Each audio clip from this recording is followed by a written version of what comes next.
जो इस पेरेंट को जो बिल हमारे पास है उसके अकॉर्डिंगली 4,417 रुपए का उस बुक शॉप से मिला जिस बुक शॉप के बारे में स्कूल ने कहा था कि यहां से आपको किताबें मिलेंगी। उसके कंपैरेटिवली ऑनलाइन जब हमने एक एक किताब सर्च की तो Amazon, फ्लिपकार्ट और अलग अलग इन वेबसाइट्स पर जाकर टोटल कीमत जो इन सभी किताबों की बनी वो 3,784 रुपए है। बुक सेलर्स ही रजिस्टर हुए हैं जो ये किताब दिल्ली से जम्मू भेजने को तैयार हैं। कीमत 185 रुपए, जिस किताब की कीमत लोकल बुक सेलर जो है वो 266 रुपए बता रहा है। परेशानी ये कि मान लीजिए ये जो 20 बुक्स मेंशन की गई हैं इसमें से 18 बुक्स हम ऑनलाइन मंगा लेते हैं तो जो बच गई हमारे पास 2 किताबें, वो 2 किताबें हमें ये इन बुक सेलर से भी नहीं मिलेंगी क्योंकि ये बुक सेलर करते हैं हम लूज किताबें नहीं बेचते, हम सेट बेचते हैं। प्राइवेट स्कूल्स और सिलेक्ट बुक सेलर्स का ये रिश्ता क्या कहलाता है? रिश्ता ये कि बुक सेट्स तैयार हैं सिलेक्ट बुक सेलर्स के पास और लिस्ट तैयार है स्कूल वालों के पास पेरेंट्स को भेजने के लिए। पेरेंट्स को बुक्स की लिस्ट दी जाती है, साथ ही में पेरेंट्स का ये कहना है कि हमें दुकानदार भी बता दिया जाता है कि उस दुकान पे जाओगे तो आपको सारे के सारे सेट मिल जाएंगे। लेकिन वहीं जब आप दुकानदार से पूछते हैं तो वो कहते हैं कि हमने तो स्कूल की लिस्ट डाउनलोड की, ये सेट बड़ी मुश्किल से अलग अलग जगहों से किताबें मंगवा के इकट्ठे किए हैं और उसके बाद हम इसे MRP पर बेच रहे हैं, हम कोई मुनाफा इससे नहीं कमा रहे। जब बात आती है मुनाफे की तो आए आपको इसकी भी हकीकत बताते हैं। पहली बात ये कि MRP यानी कि मैक्सिमम रिटेल प्राइस, इससे ज्यादा की अमाउंट पे आप वैसे भी किताब बेच नहीं सकते, लेकिन MRP में भी जब आप MRP पे कोई किताब बेचते हैं तो उसमें प्रॉफिट मार्जिन ऑलरेडी इंक्लूडेड होता है और वो प्रॉफिट मार्जिन कितना होता है इसका अंदाजा आपको इस बात से लगेगा कि हमने थोड़ी तहकीकात की। तहकीकात ये की कि आप वीडियो में सामने देख पा रहे होंगे कि एक पेरेंट ने जिसने क्लास 4th का बुक सेट खरीदा था और बुक सेट खरीदा था एक पर्टिकुलर स्कूल का, उस बुक सेट को हमने खुलवाया,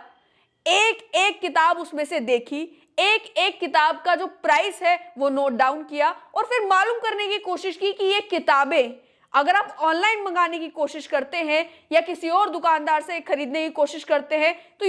ये सारी की सारी किताबें बिल्कुल यही पब्लिशर के साथ, बिल्कुल इसी कवर के साथ, बिल्कुल इसी एडिशन के साथ आपको कितने की मिलेगी। तो आपको जानकर हैरानी होगी कि क्लास 4th का ये बुक सेट जो इस पेरेंट को जो बिल हमारे पास है उसके अकॉर्डिंगली 4,417 रुपए का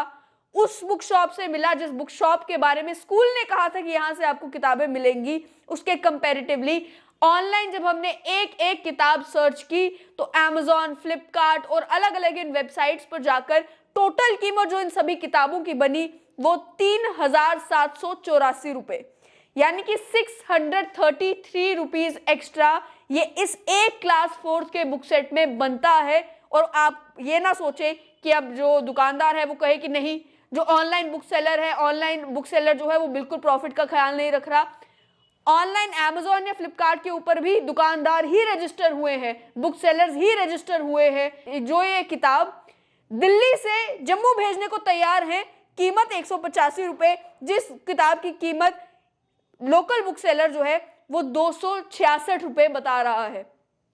आप खुद भी अगर चाहें तो ये सारे बिल आपके पास, बिल हम आपको इस वीडियो में दिखा देंगे, आपको एक एक किताब यहाँ पर दिखा देंगे। आप खुद इन किताबों का रेट भी जो है वो Amazon या फ्लिपकार्ट या ऑनलाइन मालूम कर सकते हैं। जो ग्रामर की किताब, कॉलिंस इंग्लिश ग्रामर की किताब यहाँ 340 रुपए की बेची गई, वही किताब ऑनलाइन आपको 279 रुपए की मिलती है। यहां तक कि जो विजुअल आर्ट की किताब यहां आपको 390 रुपए की MRP पर बिल्कुल बेची गई, वही किताब ऑनलाइन आपको 350 रुपए पर मिलती है। तो अब ये समझकर आपको जानकर हैरानी होगी, आप सोच रहे होंगे कि फिर सभी के सभी पेरेंट्स जो हैं वो ऑनलाइन ये किताबें क्यों नहीं मंगवा लेते, वो क्यों जाते हैं इन दुकानदारों के पास ये बुक सेट्स खरीदने के लिए। जहां एक तरफ वो अलग मामला है कि स्कूल्स यही बुक्स क्यों रेकमेंड करते हैं, जो नॉर्मल सरकार के द्वारा बताई गई NCERT की बुक्स हैं वो क्यों नहीं रिकमेंड करते। लेकिन मान लीजिए वो स्कूल का प्रेरोगेटिव है, स्कूल कहता है कि हमें पढ़ाने के लिए यही किताबें चाहिए, आप भी कहते हैं कि हमें बच्चों के लिए यही किताबें खरीदनी है, तो यही किताबें आपको उन सिलेक्ट बुक सेलर से क्यों खरीदनी है। क्योंकि इन्हीं बुक सेलर से अगर पूछा जाए तो ये कहते हैं कि हम बड़ी मेहनत करके किताबें पब्लिशर से मंगवा कर अपने पास सेट बनाकर रखते हैं, बाकी बुक सेलर्स भी चाहें तो कर सकते हैं। तो पेरेंट्स को क्या चीज रोकती है कि पेरेंट्स जो है वो ऑनलाइन या किसी और बुक सेलर से किताबें नहीं खरीदते? इसको लेकर जब हमने पेरेंट्स से पूछा तो उन्होंने एक परेशानी बताई। उन्होंने कहा परेशानी ये कि मान लीजिए ये जो 20 बुक्स मेंशन की गई हैं, इसमें से 18 बुक्स हम ऑनलाइन मंगा लेते हैं, तो जो बच गई हमारे पास 2 किताबें, वो 2 किताबें हमें ये इन बुक सेलर से भी नहीं मिलेंगी, क्योंकि ये बुक सेलर करते हैं हम लूज किताबें नहीं बेचते, हम सेट बेचते हैं। तो ये हैरानी की बात है कि अगर किसी को 2 किताबें खरीदनी है, उन 2 किताबों की कीमत 500 रुपए है, तो उसे 500 रुपए की वो किताबें नहीं मिलेगी, बल्कि उसे 5000 का पूरा सेट खरीदना पड़ेगा, जो एक वजह है जिस वजह से ऑनलाइन ये किताबें नहीं मंगवाई जाती। दूसरी शिकायत जो पेरेंट्स की, उन्होंने कहा कि यही किताब इसी पब्लिशर के साथ अगर हम मान लीजिए ऑनलाइन ऑर्डर करते हैं, तो स्कूल में जाके बच्चे को कहा जाता है नहीं ये तो वो किताब है ही नहीं, इसका कवर दूसरा है, इसका एडिशन दूसरा है, ये दूसरी किताब है, ये तो मंगवाने के लिए कहा ही नहीं था, आपको जहां से किताब मंगवाने के लिए कहा था आप वहां से किताब क्यों नहीं मंगवा रहे? तो ये कौन सी, ये मतलब किस तरीके का रिश्ता है इन प्राइवेट स्कूल्स और इन बुक सेलर्स के बीच में, जिस रिश्ते के बीच में कोई दरार नहीं आ सकती।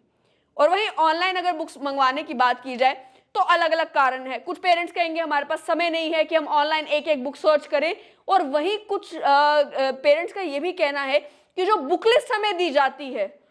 वो बुक लिस्ट इतनी क्लैरिटी के साथ हमें नहीं बताती कि हमें कौन सा एडिशन कौन सी किताब का खरीदना है। लेकिन हाँ, जिस बुक सेलर के पास ये जाता है उसे सारी जानकारी होती है कि कौन सी बुक का कौन सा नया एडिशन आया है, कौन से पब्लिशर का है और कौन से स्कूल के लिए कौन सा बुक सेट है।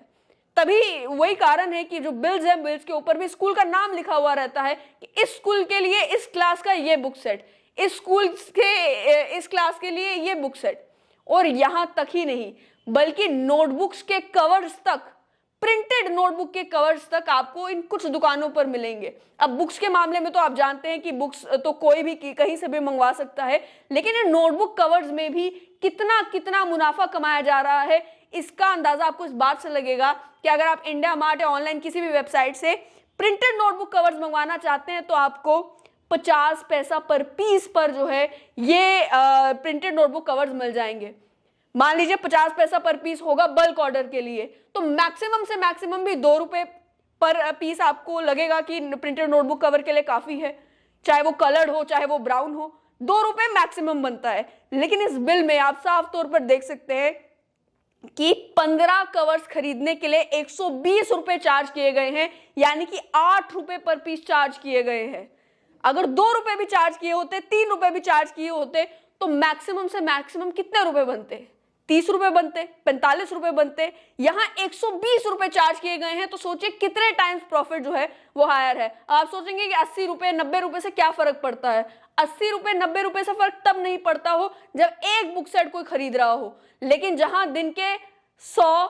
80, 50, 60 बुक सेट बिक रहे हैं, आप सोचे 100 रुपए हर बुक सेट में भी अगर एक्स्ट्रा कमाया जा रहा है तो वो कितना हुआ?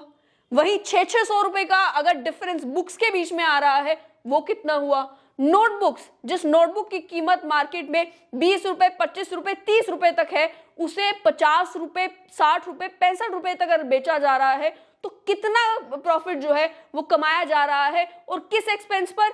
पेरेंट्स के एक्सपेंस पर। जो पेरेंट्स ये कोशिश कर रहे हैं कि उनके बच्चों को अच्छी से अच्छी एजुकेशन मिल सके, अच्छी से अच्छी शिक्षा मिल सके, और उसके लिए जितने भी पैसे देने पड़ रहे हैं वो पेरेंट्स पैसे भर रहे हैं। देखना ये होगा कि ये जो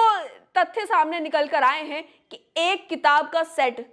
जो अगर आप दुकान से खरीदें तो आपको 4,500 रुपए का बनेगा, और वही अगर आप ऑनलाइन ऑर्डर करें तो आपको लगभग 3,500 का पड़ेगा। ये इन दोनों में इतना 1000 का मार्जिन कैसे? और जो बुक सेलर ऑनलाइन भी किताब बेच रहा है उसको एक खर्चा नहीं है, उसको बुक भी बेचनी है, प्रॉफिट भी निकालना है, और शिपिंग चार्जेस भी लेने के बाद ये अमाउंट जो है वो बनता है। तो अगर एक दिल्ली में बैठा हुआ, जलंधर में बैठा हुआ, पंजाब में बैठा हुआ या कहीं और बैठा हुआ पब्लिशर या बुक सेलर इस अमाउंट पर किताब बेचकर राजी है और उसमें भी उसे मुनाफा हो रहा है, तो जम्मू में इन सिलेक्ट बुक सेलर्स को ये सारी की सारी किताबें बगैर डिस्काउंट पर एमआरपी पर बेचकर कितना मुनाफा आखिर हो रहा है? बाकी बिजनेस है, मुनाफा करना उनका हक है, लेकिन बात यह है कि फिर ये सभी किताबें एक पर्टिकुलर बुक सेलर से ही मिलेंगी, ये स्कूल को भी मालूम है, ये पेरेंट्स को भी मालूम है, तो बाकी सारे जो बुक सेलर्स हैं वो क्यों परेशान बैठे हैं? बाकी जितने भी किताब बेचने वाले हैं उन्हें ये सारी चीजें मालूम क्यों नहीं है? बाकी जितने बुक सेलर्स हैं उनके पास ये अवेलेबिलिटी क्यों नहीं है? यहां तक भी देखने को मिल रहा है जम्मू में कि जो छोटे दुकानदार हैं, जो छोटे बुक सेलर्स हैं, जिनकी सांठ-गांठ किसी के साथ नहीं है, वो इन सिलेक्ट बुक सेलर्स के पास जाकर सेट्स उठाते हैं और फिर उन सेट्स को आगे बेचने का काम करते हैं, क्योंकि ये कहते हैं कि हमें तो मालूम नहीं तो हमारी दुकान पर तो आए कोई नहीं।